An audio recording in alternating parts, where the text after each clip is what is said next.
Hey guys, welcome back to the show. Alright, so today I have a couple of pistol caliber carbines out here because this is the summer of pistol caliber carbines, at least I think so. There is we did the G-Force blade, which I didn't bring out, should have for visual reference. I'll put it up there in the corner. We've got the Stribog SP9A3 as a representation of the Kuna that we do not have with us right now, the Kuna that mom says we have at home. We've got the B&T Grasshopper mouse, the shorty version, the Gen 2. And then, I mean, geez, there's so many coming out this summer alone. You got the Taurus RPC, the Mac 9, not to be confused with the Mac 5s, which just came out, right? Which are the HK MP5 clones. The Mac 9 now will be a MP5 magazine fed AR-15 charging handle, sort of CZ Scorpion AR-15 amalgamation. And then of course there's the aforementioned Kuna. Springfield had their little 9mm stick mag Colt. I mean, the list goes on, the list goes on. But we have a few out here today. We're gonna have some fun. These are new ones to me. Maybe they're new ones to you. We're gonna see how they shoot, and I'm gonna let you guys know whether I think, some of these are worth the hype, or, maybe they're just overinflated Euro stuff.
All right, ladies and gentlemen, we're gonna learn you today about the SP9A3S, or just the A3s, or the A1s. But what we're gonna talk about, I guess what we're really gonna learn you about, is the Stribog from Grand Power. So from tip to butt, this sucker is just hand tightened down here because we were out at the range shooting a couple of videos today, and we were flopping the muzzle brake around between guns and the suppressor between firearms. But this is the Grand Power Stribog SP9A3S. This is the short version, so like the K model. Now I have wanted one of these for quite some time, and I will show you why. I was an owner of one of the very early, we'll say first gen of the SP9A1s. So this is not so early as to have the reciprocating charging handle, which was a thing for a few imports, but this is still the curved trigger on the original before they went to these flat skeletonized triggers. And other than that, I don't know that there was much that ever really changed in these firearms. They went through a few different iterations of magazines, and you might be saying that like, oh, these are all the old first gen type magazines. And that is because they are my favorite, and there's nothing wrong with them, okay? I've never had any problems with these magazines. The only people I have ever seen that seemed to have problems with these magazines, and now this is me, I'm not saying that it, couldn't be a thing somewhere in a, vaster world of magazines that I don't own, because I own, say 8 or 9 of them. I don't own them all. But, for instance, when this first came to light, it was the military arms channel, Mac. Mac was sponsored by Federal. Federal was pushing this plastic simunition crap, or whatever it was, the, Federal plastic red shit, whatever it is, right? And go figure that the red plastic rubber bullets were jamming up and getting, difficulty feeding inside of a polymer magazine. It seemed kind of like a no-brainer to me, but a guy like Mac, who was super popular at the time, telling people, hey, this thing sucks and this is stupid, because his sponsor, Ammo, wouldn't run in the gun, I think really did some damage to the initial import reputation of this firearm. Later on, he also dropped the mags or shook them around and was like, look at how the bullets just fall out of these. Well, anybody that's ever used any sort of double stack, double feed magazine, including an AR-15, you know, if you drop them and they hit just right, or you whack them just right, the bullets are going to fly out of the top of them. That's just how it works when there's double feed and spring tension and bullets involved. It's going to happen. And, you know, I think this company, trying to keep up with what was going on and the American market's complaints, they went from this magazine to then a curved polymer sort of like this with metal feed lips that people felt were going to be stronger, even though tons of companies, including B&T, have just done polymer magazines with polymer feed lips. And yes, that sort of stuff does wear out, but you go and you buy more magazines. And then eventually now they've settled on this magazine, which is a curved one. But I have a few of these that have come with the firearms. I prefer not to use them because I like the look of the straight stick mag. They function just fine. And like I said, the overall aesthetic is more that of like an HK UMP, and I really enjoy that. So these are the ones I still purchase to this day. So that's food for thought for you guys. You know, make your own educated decisions on your own. You know, my advice, it's just that. So moving on. I think because of that like hard initial bite for people, right, when it first came out, this gun never caught on in all the ways that it should have, because there's a lot of models of it available, right? This is the SP9A one. Like I said, this is an older one, so the newer one would have that skeletonized trigger, but they have fantastic triggers. They have reminiscent features that you're used to. I mean, the magazine release is a stamp sheet metal piece that you push down on. That's a little bit different than like your standard AR-15, but like on the inside, it's still in the familiar area. So for your thumb, when you're like loading a magazine, you know, tactile safety, good trigger. Like I said, you can't change out the like grip lower, but you really don't need to on this firearm. It doesn't feel bad. It doesn't have a wacky angle like a CZ Scorpion did from like the factory back in the day. It's pretty much just fine the way it is.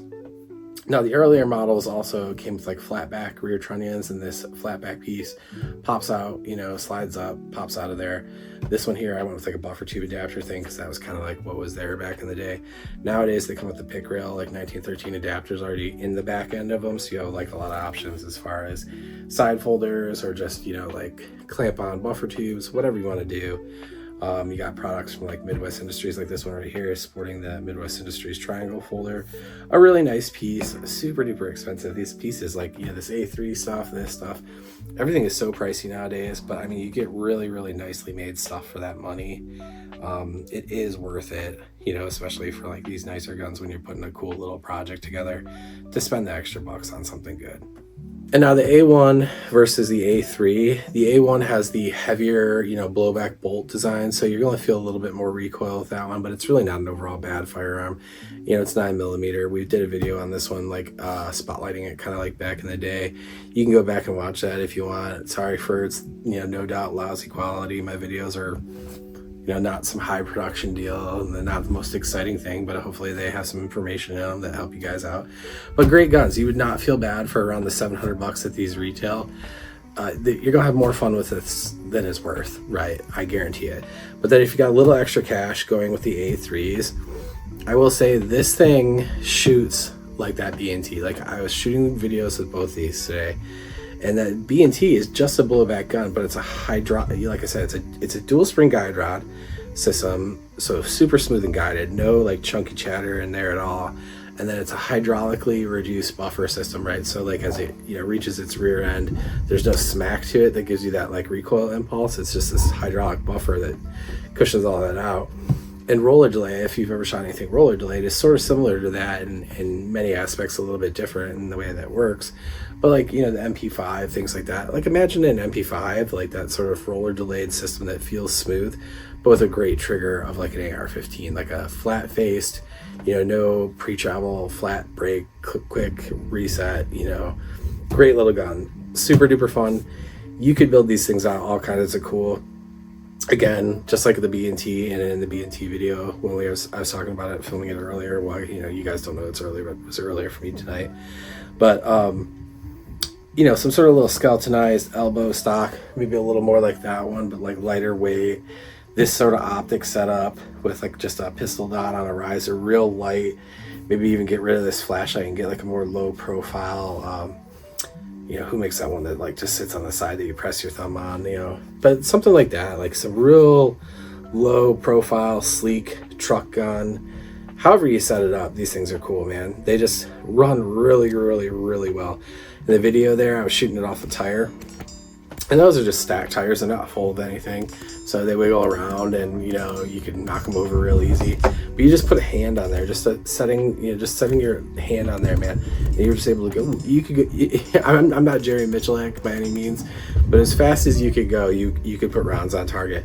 It had such a consistent, straight up and down impulse, right? Whereas the B&T, you know, for me it was a little up and to the right, and that's mostly, you know, because that's your weak point there. You're going to go a little to the right, but the impulse of this, like I said, was so straight up and down. It was just wild. It's very, very cool, very, very satisfying little thing to shoot, and I would highly, highly recommend it to anybody that has never picked one up before, especially with this like sub-gun summer thing that I've got, you know, that I'm talking about, that we're trying to shoot this spread of videos for. This one is an oldie now, not an oldie, but you know, it's been around, but it is a goodie. You know, if you're thinking of that Springfield Kuna and you can't get one right now, and everybody's like, oh man, Kuna, you know, it's an HS Products thing, right? So it's an import. You know, wait for them to come down in price, you know, later, and snag one of these, you know what I mean? The guts internally on these are like, from what I saw, just a clone. Like, this thing was the original, and then they took the, you know, rough idea of it, and then they just changed the outside of it to make it look more Springfieldy. Well, not Springfieldy, I guess HSE, but it's essentially the same gun, like operating system wise. So, you know, for $1,000 you can go and grab one of these, or for $1,000 you could, you know, find yourself a Kuna, or honestly, you're probably gonna pay an overinflated price for them right now. And you know, I mean, the brace that comes on them is not bad, the Strike Industries one, but I don't know. I mean, to me that gun's cool, but the trigger, you know, there was a few things that were, you know, I felt like left to be desired on that, and I think you would be happier with this one. It might not be that hot boy right now on the scene, but I tell you, pick one of these up, take it to show all your friends that just got a Kuna, and I think they're gonna be shocked at what they have here. That they're gonna be like, wow, maybe I should have bought one of those instead of my Kuna. The other thing they're gonna be able to say is, oh, I can change the grip on my Kuna because it's an AR-15 grip. So they'll have you on that one. You know, the autistic Legos, you know, it does count for something. But again, one that I think shines in its like smallest possible configuration. You know, just fold it up, bag gun, right? Absolutely cool. Something in the car, down between the seat, you know, something to get home with. You could easily have a couple of magazines. They're not very heavy. A book bag sort of gun, you know, the magazine out of it easily would fit in a book bag with a few extra magazines. Just super duper duper cool firearm. I'm telling you, so if you've never had one, guys, my recommendation, go get one. Don't sleep on this. Get one of these guys. Get them while the getting's good. All right? Well, as always, be safe. Have fun. And, well, you know, I've got nothing. I got nothing. No good dad advice. I'm not Grand Thumb. Not handsome like Diddy Thumb, no legs like James Reeves. Just some chubby guy from Michigan in t-shirts with no sleeves. Around the